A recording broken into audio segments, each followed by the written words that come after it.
aga me lõpetame ja meile kehtivad oma reeglid. Jaa, aga Tärnin ei tohi ikka teada saada, ta läheks peast hulluks. Tärnin neile oma vile alla ja hakkab taga otsast vilistama.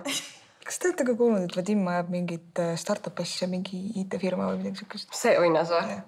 Ma räägin, sellised imelikud ajavadki raha kokku. Oled huvitatud või? Tahad sibulaga sebima hakata? Aga mis siis?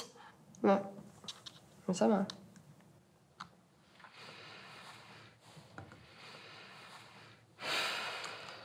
Viskab täiega koppa, et kui Tärnin hakkab jälle oma mingit kutsevaliku asja rääkima.